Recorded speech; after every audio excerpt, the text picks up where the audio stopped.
This is Julian Lage for D'Addario's Sound Advice, and today I would like to talk with you about the physicality of playing guitar. Now, this is a vast subject, and it's completely different for everybody. And yet there's some universal, principles or considerations or awarenesses that I do think apply to all of us. And what I'm talking about is the way we think about our bodies as practicing guitar players. Speaking from my own experience, I didn't think a whole lot about my body. For the first, I'd say 20 years of playing guitar, I just thought about what I wanted to play, and I would do anything physically to get the job done. And then at a certain point, I had an injury. My left hand stopped working the way I was used to it. And I was forced to really consider, my relationship with the instrument and how my body plays a role in that. Now, it's natural to have injuries. It's natural to have issues. It's not fun, but it's part of the human experience I've come to learn with the guitar in general. But there are tools and there are things that help us. Now, for this video, we're going to be looking at kind of broader strokes, but all of these subjects we can go far deeper into. The first thing I want to talk about is something called the Alexander technique, which is something that I studied quite a lot through college and trained to become a teacher of, largely because I found it helpful for this injury as it was brewing. But it was almost more so that I could have a language about the body, around the body, that I used when teaching guitar players. For me, that was just very important. What is that Alexander technique? Well, F.M. Alexander is the name of the person who started it. It's his namesake. And he came to this technique, developing it more than 100 years ago. And he was an actor, and he would frequently lose his voice. That's how the story goes, and he would go to the doctors at the time. They said, well, basically don't speak and take this equivalent of a cough drop. You'll be fine in a few weeks. He would do it. To be or not to be, he would lose his voice. Go back to the doctors, rinse and repeat, right? The kind of ingenious light switch going on was that he realized that maybe it wasn't something a doctor was going to cure alone. Maybe there was something that he was doing actively but unconsciously that was, leading to his loss of voice. So he set about for years studying his movements in mirrors, and he would speak, and he'd have mirrors in front of him and around him. He would move, and he would basically investigate the choreography of what he was doing and see if any of that had a link to his issues. Now, there's a far larger story here, but for the sake of this video, we're keeping it concise. What Alexander discovered, amongst many things, there's many principles they consider very important, but the one that I relate to the most is the notion of inhibition. This is something that is different than the Freudian sense of inhibition, of being free of your inhibitions. This is about the inhibition of the nervous system, and then the other side is the excitation of the nervous system. Now, a simple example of this is you have an impulse to speak, and you're about to speak. And when you're about to speak, you notice that I'll just use myself as an example. I kind of pull my head back and down. I kind of get ready to do something. Now, I'm not conscious of this. I am for the sake of this video. But in that moment where I'm kind of preparing for the act, my body does a whole bunch of stuff.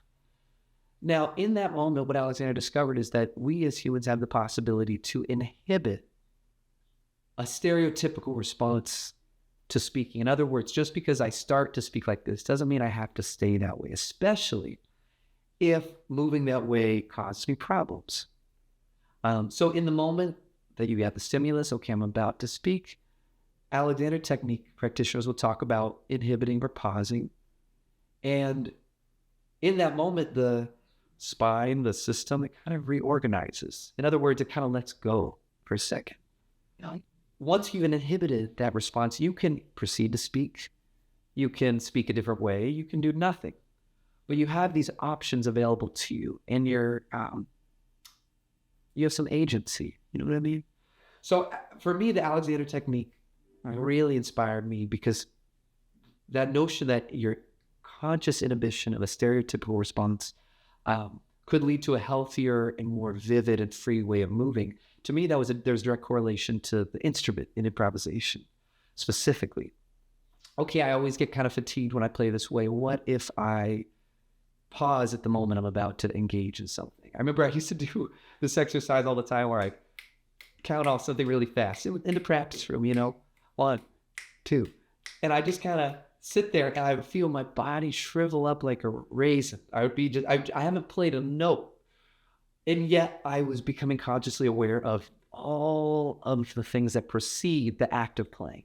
Now, for me, this was very liberating, knowing that there's this space between stimulus and playing, because it means, like I said before, there's freedom. You have agency.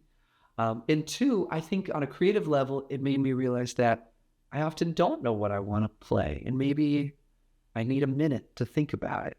And in taking that moment, I say a minute, it could be a millisecond. It could be 1 second. It could be 5 seconds. It could be whatever. But in that time, I have faith that my body will reorganize and not just launch into a habit. So this is a very cursory look at what that technique has meant to me. And I bring it up because I've talked about it a lot. I don't go into it too deeply often. And the reason why is because I think there's a more important principle at play. And this is also what this video is about. The notion that playing guitar alone is all that we have to focus on is wonderful. And yet, as I said in the beginning, we run into problems and we need help. My best advice for anybody who has a body playing the instrument and is struggling or not with the physical nature is to know that it's very, very normal and natural to pull at other teachings, resources, techniques, etc., to help you. For me, it was Alexander technique that helped me a lot. At another point in life, it was Feldenkrais. At another point in life, it's Qigong. For some, it's exercise. For some, it's nutritional. It doesn't. It's yoga. It's meditation. Find whatever you need to feel supported. The fact that it's personal, I think, is really important, and that's probably why I don't direct people to the same techniques, because everybody's different. They have different propensities. Now, let's come back to some tactile things. One of the, I guess, I would say maybe misunderstandings about physicality on the guitar is that if something doesn't feel right, it means that you're doing something terribly wrong. Okay, my left hand gets tired. Oh, I got to learn how to not have a tight left hand. My right arm gets fatigued. Oh, I must be doing something wrong. Now, I completely 1000% relate to that way of thinking. I've spent a lot of my life thinking that way. Often, though, in my experience, that doesn't lead to much progress as far as being any different. It kind of compounds a problem with a certain amount of blame. That my hand, it's betraying me. The truth of the matter, and this is a notion that I learned a lot from the technique world, is that the body doesn't really betray us in that way. It often will do the best it can, and then a symptom shows up like tension. And it behooves us at these moments to really ask why. Not directly like I shouldn't be tight, but there's probably a great reason why I'm so tight. What is it? So let's look at something. We're going to take a tune. We're going to I'll just take a blues. And I want to purposely get myself into a kind of physical dilemma. Shouldn't be too hard. Okay, so I'll start playing. Here I am. I feel relatively good in my body. That can all change. And I'll speak up as soon as I notice something kind of change.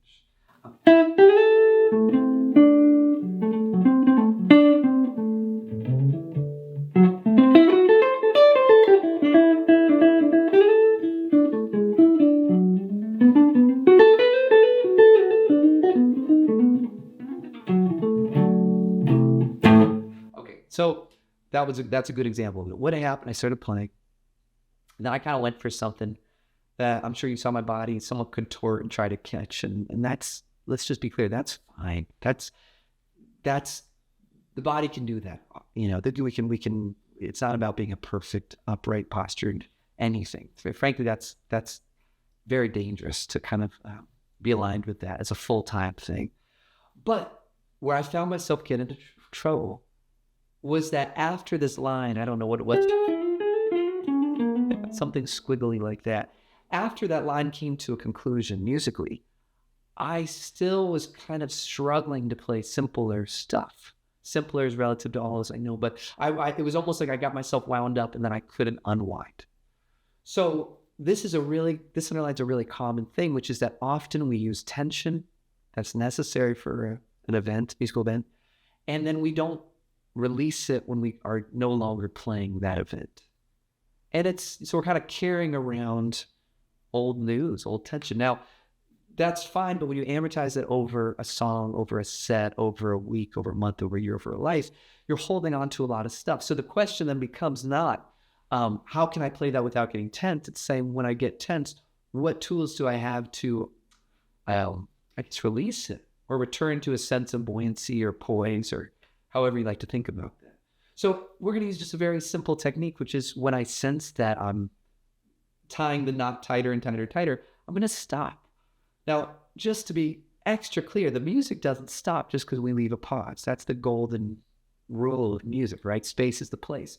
So I can take a pause, hear the music still moving along internally or externally if you're with a band.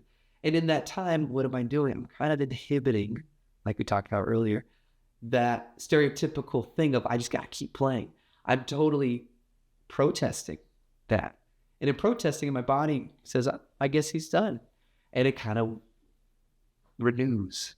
You dig? So let's try that again. I'll get myself into a similar pickle, and then I'll take a moment and see if I recalibrate.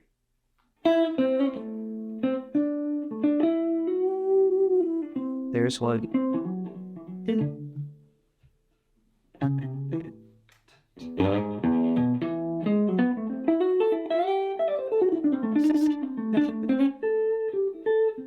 Pause.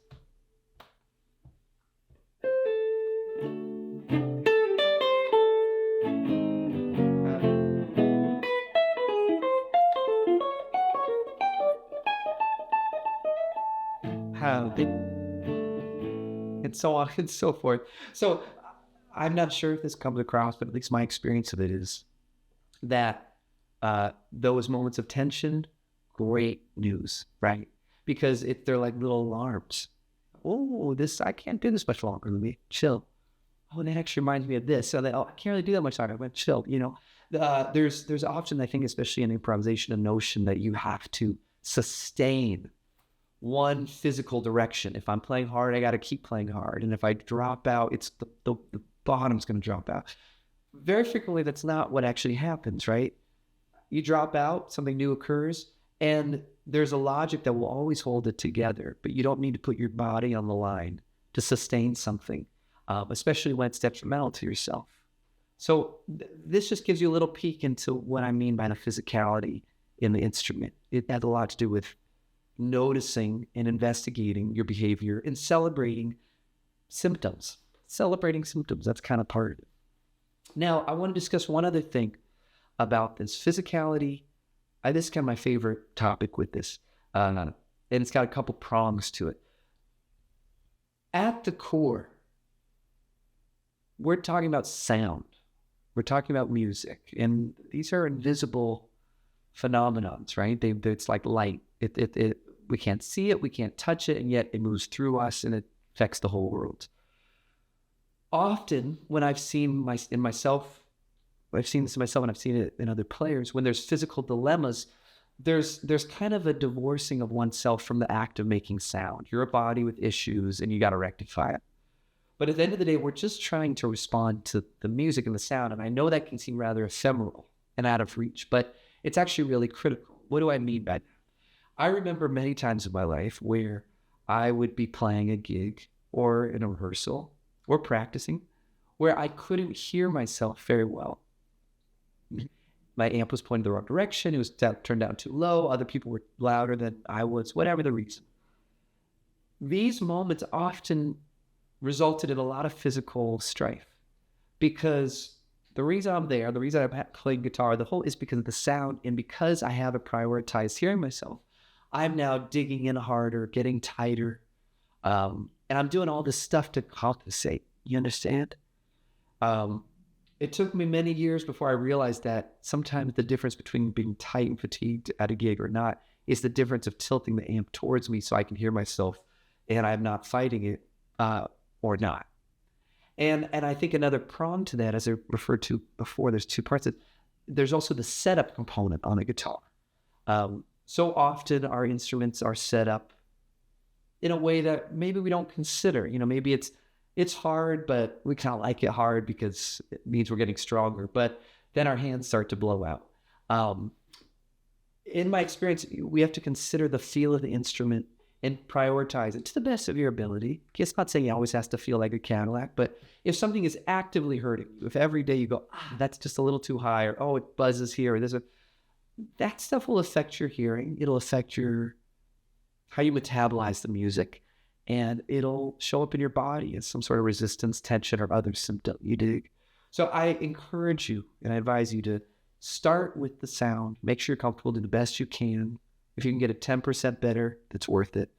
Look to your setup. Are you playing the right strings, I don't know what? Are you comfortable? When you play, if those things are taken care of and you're still not finding ease, then investigate when you have symptoms. And if you're not able to unravel those completely by yourself, as far as why is this leading this, know that there's modalities and there's help in the world that are very fruitful for a guitar player. And they're only going to make your music stronger and make your light shine brighter. So that's the advice for today. I want to finish by saying I'm playing a beautiful Nachocaster guitar, Telecaster with a Ron Ellis pickup with my D'Addario strings. I use flat wounds. I've used these for a long time. The chrome's 11 to 50, I believe, but I put a unwound 20 on the G string. So that's my set for today. Thanks, everybody. See you next time.